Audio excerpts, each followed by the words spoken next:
सुरभि सोच संस्थान में जो आज मेरा आगमन हुआ है, यहाँ पे जो गुरुकुल चलाया जा रहा है, तो यहाँ पे जो नॉर्थ ईस्ट के बच्चे हैं, तो सबसे पहले मैं आपको दिखाता हूँ। यहाँ पे जो पहला जो हॉल है, बड़ा सा, यहाँ पे 4 हॉल बनाए गए हैं। तो 216 बच्चों की संख्या यहाँ पर है जी। तो ये पहला हॉल वहाँ सामने, ये दूसरा हॉल है। और ये जो है सामने, ये वाली बिल्डिंग है, ये 2 फ्लोर की है।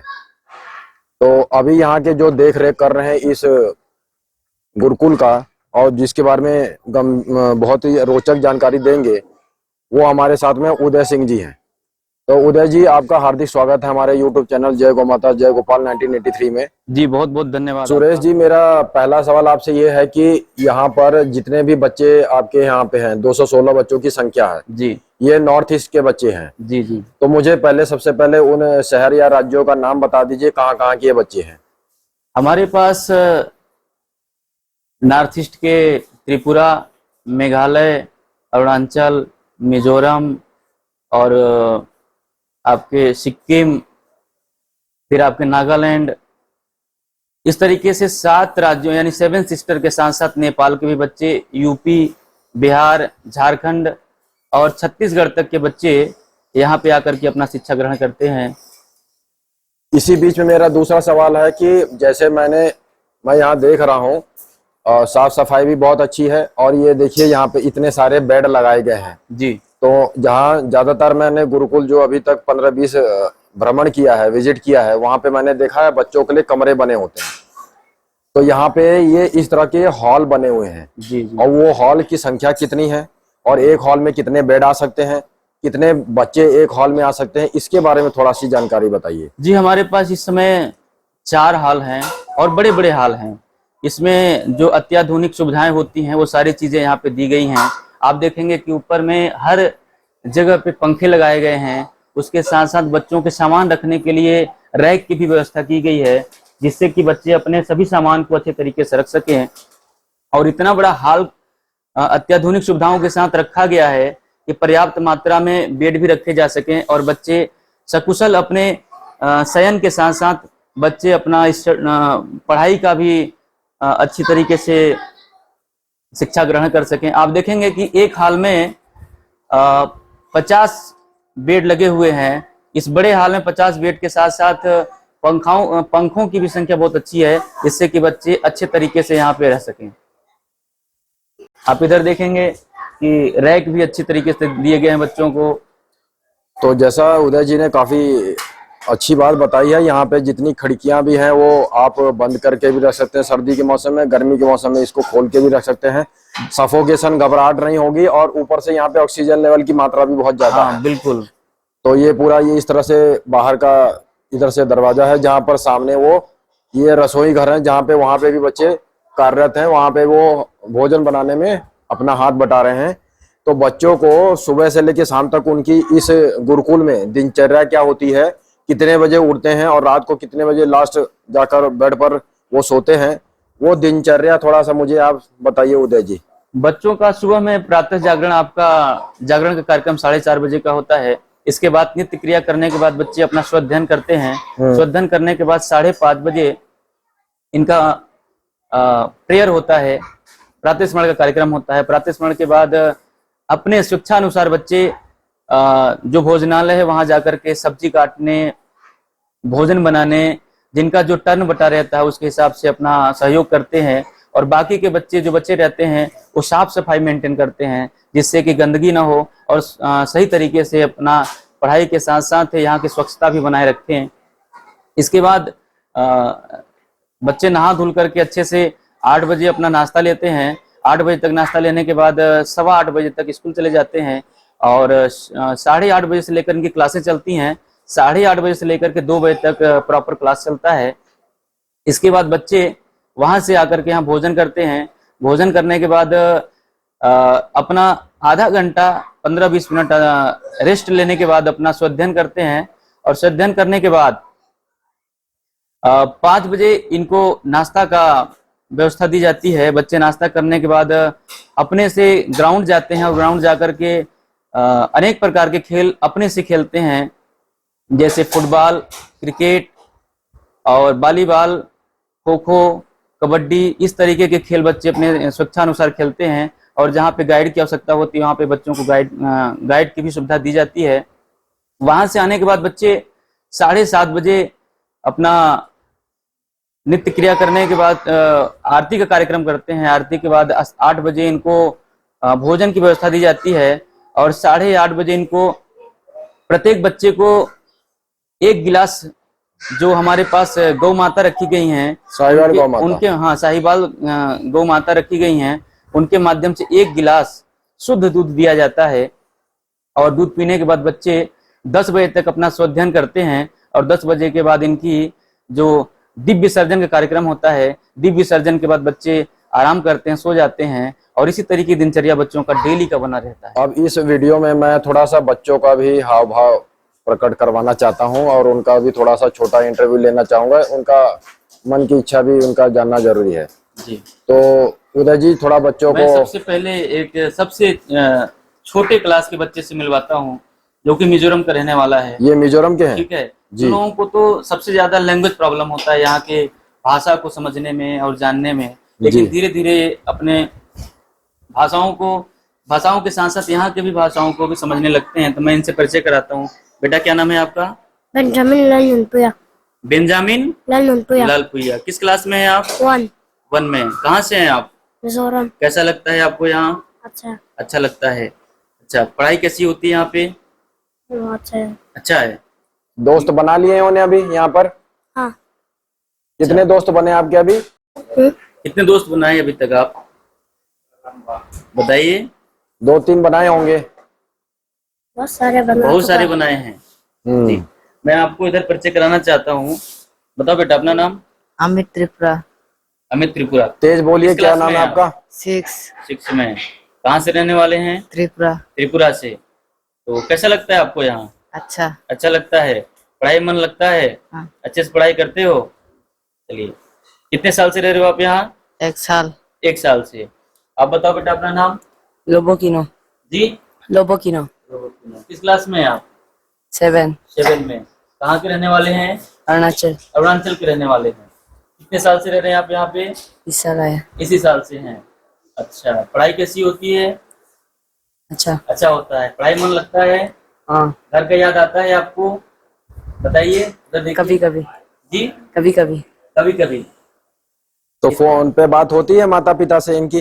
घर में बात करते हैं आप? हाँ। अच्छा, यानी कि इतने दूर से आकर के भी बच्चे, अगर देखा जाए तो घर की यादों को समेटे हुए भी यहाँ पे अच्छे तरीके से एजुकेशन ले रहे हैं और अपने घर के जो माता पिता की सोच है उनके ऊपर ये काम कर रहे हैं। तो इस तरह की जो व्यवस्था सुरभि सोच संस्थान जो 1990 में इसकी स्थापना बनारस में हुआ था, फिर उसके बाद चुनार मिर्जापुर में इसकी सन 2000 में स्थापना हुई। तो नॉर्थ ईस्ट के बच्चों के लिए जो यहाँ पे काम किया जा रहा है वो काबिले तारीफ है और इसका शब्दों में मैं शायद बयां कभी कर नहीं। यहाँ पे गौ माता का निवास है, ये गौशाला है पूरा यहाँ पे, साहिवाल गौ माता का। इनका भी देख रेख बच्चे बहुत अच्छे तरीके से करते हैं। तो ये बताइए, गायों का पालन में जी इनका योगदान कितना है और ये गायों का कौन से कार्य को अच्छे तरह से जान चुके हैं या क्या क्या काम कर लेते हैं? गौ माता की सेवा क्या क्या कर लेते हैं ये बच्चे? ये थोड़ा सा मेरा सवाल है। बच्चे जो गौ माता को चारा वगैरह दिया जाता है उनको काटना और सानी वगैरह जो लगाया जाता है, सानी वगैरह बहुत अच्छे तरीके से मन से लगन से लगाते हैं।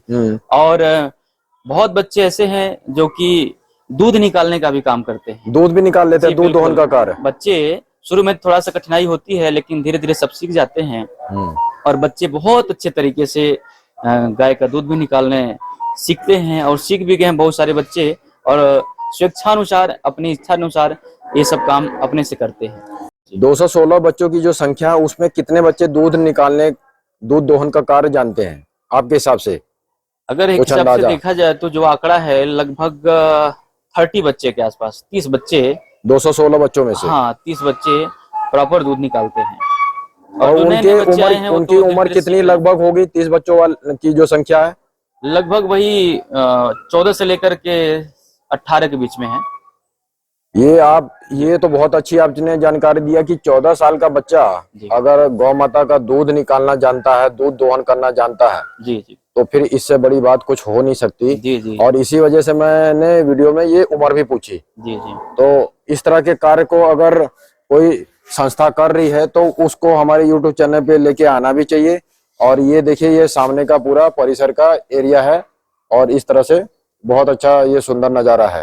आपको एक सबसे अच्छी चीज बताऊं कि ये बच्चे सुबह में खुद से जो प्राकृतिक खेती होती है उसके माध्यम से सब्जी पैदा करते हैं और निराई गुड़ाई का भी पूरा काम करते हैं। इसी कैंपस में आपका कंपोस्ट खाद भी तैयार किया जाता है, जैविक खाद के रूप में। ये भी बच्चे उसमें हाथ बटाते हैं और जैविक खाद के माध्यम से जो सब्जियां उत्पन्न की जाती हैं उसमें सहयोग करते हैं। और इसी कैंपस के अंदर आप देखेंगे तो आपको सिलाई और कढ़ाई की भी व्यवस्था दी गई है कि बच्चे बहुत अच्छे तरीके से वहाँ पे अपना जो कपड़े वगैरह हों या फिर जो चीजें फटी हुई हों उसके जाकर के खुद से सिलाई का काम कर सकें और पूरी मन से, लगन से उस काम को अच्छे से सीख सकें। यानी कि बच्चों को शिक्षा के साथ साथ एक्स्ट्रा करिकुलम भी दिया जाता है कि बच्चे खुद से जाकर के वहाँ पे डेवलप हो सकें और अपने पैर पे खड़े हो सकें, स्टैंड हो सकें। 216 बच्चों की संख्या में 30 बच्चे जो हैं दूध दोहन का कार्य जानते हैं, ये आंकड़ा अभी आपने बताया। जी जी। और दूसरा आंकड़ा मुझे जानना है कि ये भोजन कितने बच्चे बना लेते हैं? बच्चे तो जो बड़े बच्चे हैं आपके क्लास 6 से लेकर के 12 तक, इनका एक टर्न बटा रहता है। उस टर्न के रूप में बच्चे जाते हैं और अपना सहयोग करते हैं। कि कोई बच्चा जाकर के, एक टीम बनी रहती है तो 7 लोग 8 लोगों का जाकर के सब्जी काटते हैं। कुछ बच्चे जाकर के, जो बड़े बच्चे होते हैं, जाकर के वहाँ पे चावल वगैरह बनाते हैं, सब्जी बनाते हैं, दाल बनाते हैं। इनका जो टर्म रहता है उस टर्म के अकॉर्डिंग अपना पूरी व्यवस्थाओं को सुचारू रूप से चलाते हैं। उदय जी, मेरा अगला सवाल बच्चों के लिए ही है। जी सर। जो गुरुकुल में आपके बच्चे पढ़ रहे हैं, आप टीचर हैं यहाँ पर, अध्यापक हैं, तो ये बच्चे जो हैं 12 महीने इनकी पढ़ाई लिखाई चलती है जी। उसमें से इनका कुछ समय समर वेकेशन, गर्मी की छुट्टियां भी आती हैं। जी जी। वो महीना कौन सा होता है और ये बच्चे क्या अपने माता पिता के घर जाते हैं क्या? समर वेकेशन में वही 20 मई के बाद बच्चों को घर भेजा जाता है। जिनकी इच्छा रहती है, जिनके पेरेंट्स बुलाते हैं, उनको यहाँ से पूरी ट्रेन वगैरह के टिकट के साथ हम लोग छोड़ने जाते हैं और छोड़ करके इन लोग को वहां से हम लोग आते हैं। जो बच्चे यहाँ रुकते हैं, जिनको लगता है कि हम नहीं जा पाएंगे या मुझे यहाँ अच्छा लग रहा है, उनको यहाँ पे कोचिंग की व्यवस्था दी जाती है। जैसे जिनको संस्कृत में रुचि है उनको पाणिनि, जो बनारस में है आपका पाणिनि विद्यालय, वहाँ पे संस्कृत अभी ये जैसे बच्चे अपना यहाँ पर जी आपको दिखाई दे रहे हैं, हाँ, तो हाँ। कुछ बच्चे यहाँ बैठे हैं, अपना नाम बता दें और कब से हैं यहाँ पर और कैसा लग रहा है यहाँ पे? मेरा नाम बीरम तालंग और हम 2 साल हो गया और नचल से आया है। किस क्लास में बेटा आप? क्लास 7। क्लास 7 में आप? जी। कैसा लगता है आपको यहाँ पर? अच्छा लगता है। और अपने माता पिता की, पेरेंट्स की याद आती है आपको? नहीं आती? जी। गर्मी की छुट्टियों में जाते हैं आप? जी। अच्छा, माता पिता की याद क्यों नहीं आती? ऐसे ये ज्यादा अच्छा लगता है यहाँ पर? जी।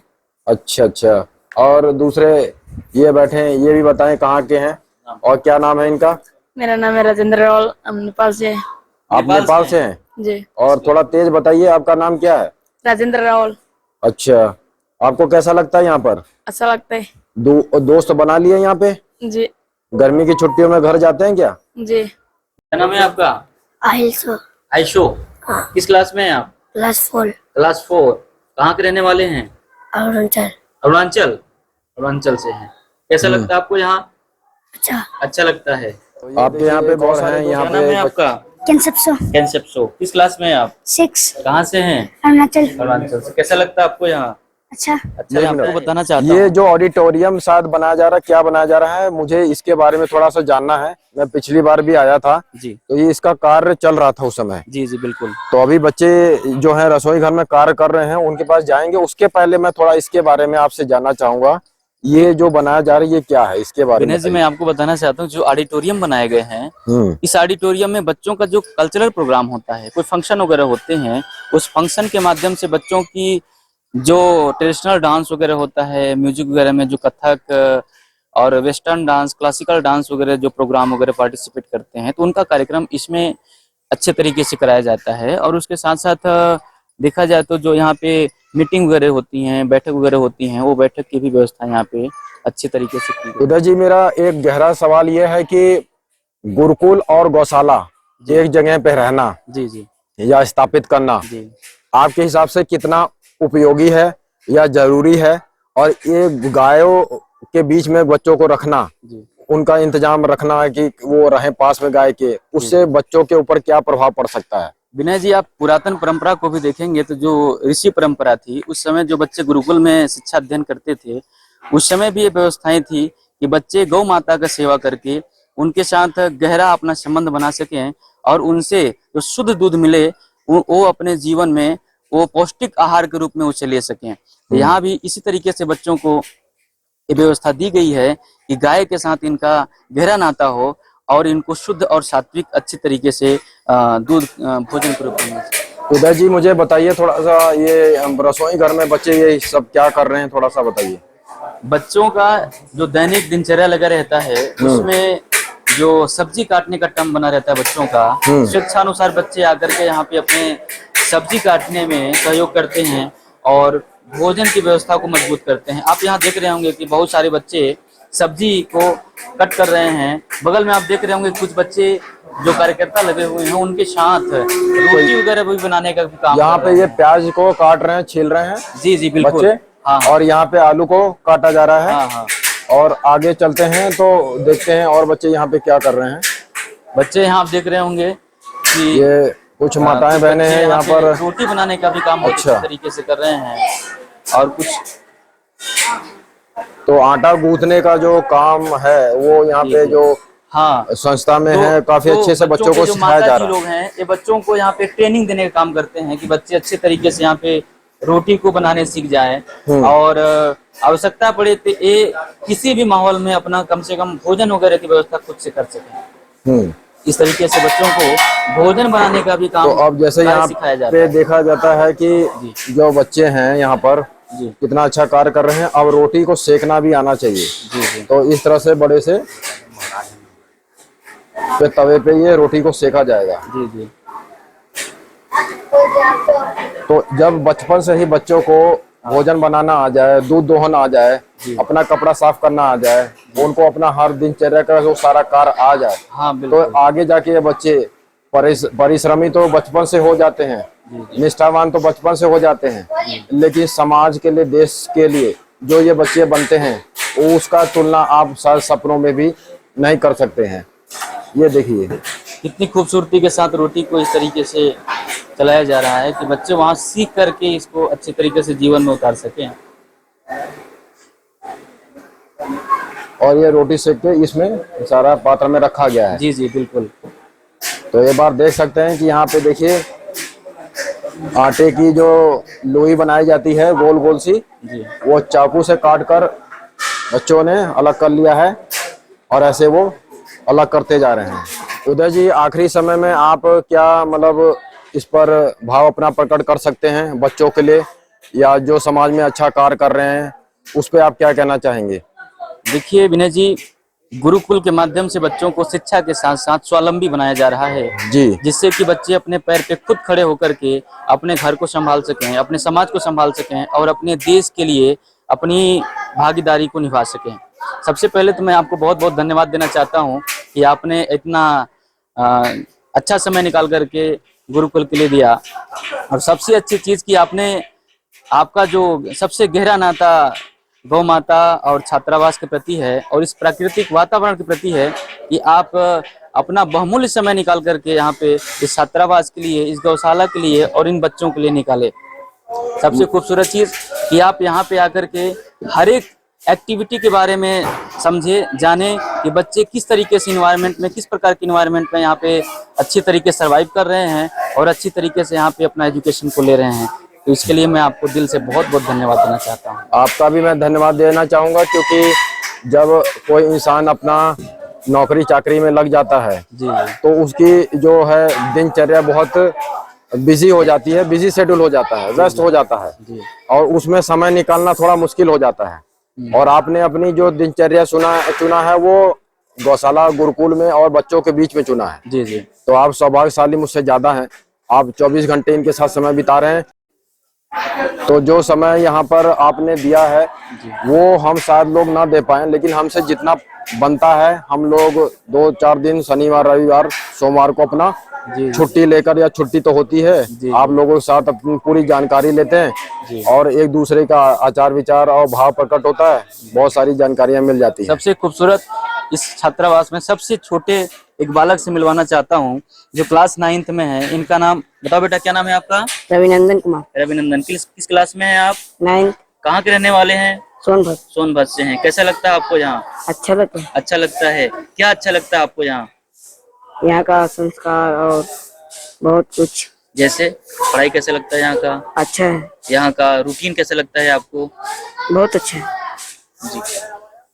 तो ये आप अपने माता पिता को याद करते हैं, जाते हैं घर? घर जाते हैं। आपने कितने दोस्त बनाए यहाँ पर? यहाँ पे बहुत दोस्त बनाए।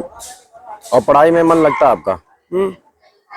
तो ये हमारे छात्रावास के बहुत छोटे से बच्चे हैं और काफी अच्छा है। पहले मैं आपको बहुत बहुत धन्यवाद देना चाहता हूँ कि आप इस तरीके के कम से कम 200 गौशालाओं का भ्रमण कर चुके हैं और आपका लगन, आपकी जो तन्मयता है वो मैं ईश्वर से यही कहना चाहता हूँ कि बनी रहे।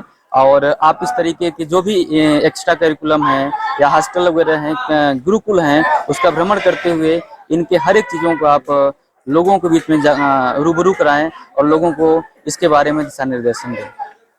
तो मैं उदय जी आपको हरे कृष्णा जय गौ माता कहना चाहूँगा। जी जी जी, जय।